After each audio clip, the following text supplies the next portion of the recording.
Perkenalkan, nama saya Aulia Indria Rahmadani. Saya dari Universitas Mercu Buana, jurusan Manajemen. Di sini saya akan menjelaskan tentang pengaruh bahasa daerah dan bahasa asing terhadap perkembangan bahasa Indonesia. Pengertian bahasa Indonesia. Bahasa Indonesia adalah salah satu bahasa yang digunakan dalam masyarakat Indonesia. Akan tetapi, ada beberapa perbedaan dalam penggunaan bahasa Indonesia tersebut. Dalam forum formal, seorang pengguna bahasa dituntut untuk menggunakan bahasa yang formal atau biasa dikenal dengan bahasa yang baku. Begitu juga sebaliknya, apabila dalam situasi yang tidak formal atau resmi, pengguna bahasa diperbolehkan menggunakan bahasa yang suka-suka atau arbitrer. Yang terpenting, maksud dan makna yang dibicarakan dapat diterima oleh lawan bicaranya. Hal tersebut dilakukan demi terjadinya penggunaan bahasa Indonesia yang baik dan benar. Pengaruh bahasa daerah terhadap bahasa Indonesia. Hubungan bahasa daerah terhadap bahasa Indonesia sangatlah erat, dikarenakan bahasa daerah merupakan bahasa pendukung bahasa Indonesia yang keberadaannya diakui oleh negara.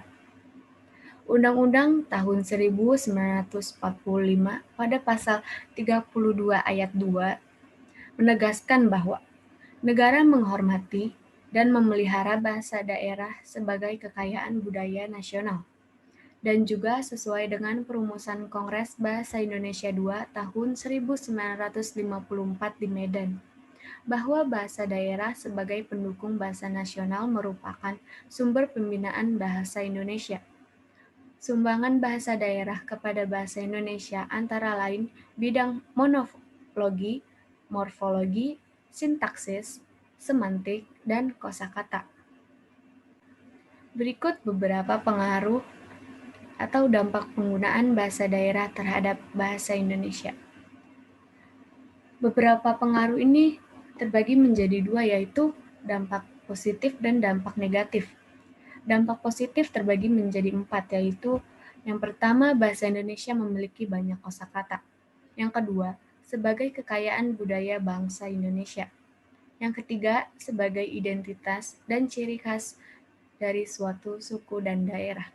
Yang keempat, menimbulkan keakraban dalam berkomunikasi.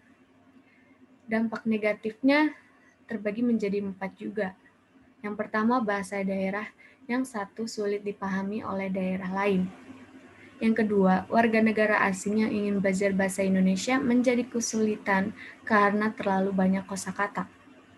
Yang ketiga, masyarakat menjadi kurang paham dalam menggunakan bahasa Indonesia yang baku karena sudah terbiasa menggunakan bahasa daerah. Yang keempat, dapat menimbulkan kesalahpahaman. Pada bahasa-bahasa daerah di Indonesia juga terdapat beberapa kata yang sama dalam tulisan dan pelafalan tetapi memiliki makna yang berbeda. Berikut beberapa contohnya. Yang pertama itu ada suwe. Dalam bahasa Sekayu atau Sumatera Selatan bermakna tidak ada. Suwek dalam bahasa Jawa bermakna sobek. Yang kedua, kene. Dalam bahasa Batak bermakna kernet atau pembantu sopir. Kenek dalam bahasa Jawa bermakna kena. Abang dalam bahasa Batak dan Jakarta bermakna kakak.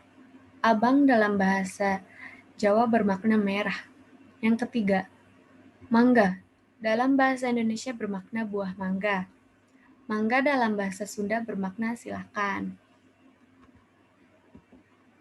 Pengaruh bahasa asing terhadap bahasa Indonesia. Bahasa Indonesia, bahasa yang terbuka. Bahasa Indonesia mampu menerima unsur-unsur bahasa asing maupun bahasa daerah sehingga dapat memperkaya kosakata yang dimiliki dalam proses pertumbuhan dan perkembangannya.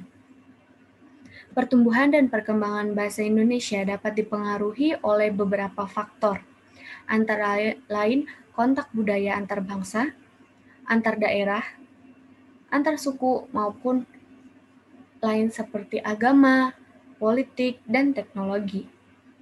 Perpindahan seorang atau kelompok ke dalam kelompok lain juga dapat menyebabkan adanya pergeseran bahasa yang dapat memperkaya kosakata, sehingga memunculkan bahasa baru. upaya generasi muda untuk cinta terhadap bahasa Indonesia. Dalam era globalisasi ini, jati diri bahasa Indonesia perlu dibina dan dimasyarakatkan oleh setiap warga negara Indonesia. Hal ini diperlukan agar bangsa Indonesia tidak terbawa arus oleh pengaruh dan budaya asing yang jelas-jelas tidak sesuai dan bahkan tidak cocok dengan bahasa dan budaya Indonesia. Sebagai kalangan muda haruslah menumbuhkan dan membina sikap positif terhadap bahasa Indonesia itu sendiri.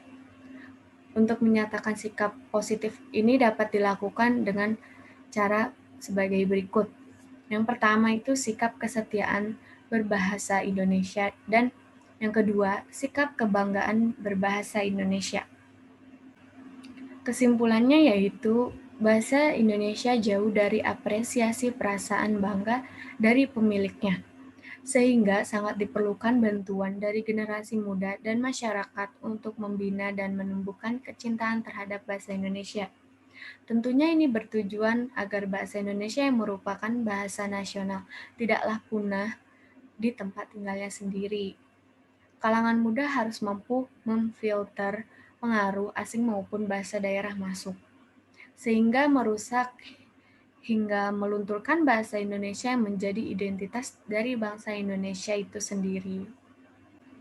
Sarannya yaitu pengaruh asing memang tidak bisa dihindari, namun sebagai generasi muda diharapkan mampu memfilter pengaruh yang mana yang pantas untuk diterima, mencintai dan membudayakan bahasa Indonesia dalam berkomunikasi menjadikan bahasa Indonesia semakin kuat mempertahankan dirinya. Kemudian kalangan muda juga seharusnya bangga akan bahasa nasionalnya sendiri. Dan diharapkan setelah melihat video ini, pembaca dapat mempermudah pembelajaran dan dapat membuka wawasannya tentang pengaruh bahasa daerah dan bahasa asing terhadap bahasa Indonesia agar menjadi ilmu pengetahuan baru untuk masa yang akan datang.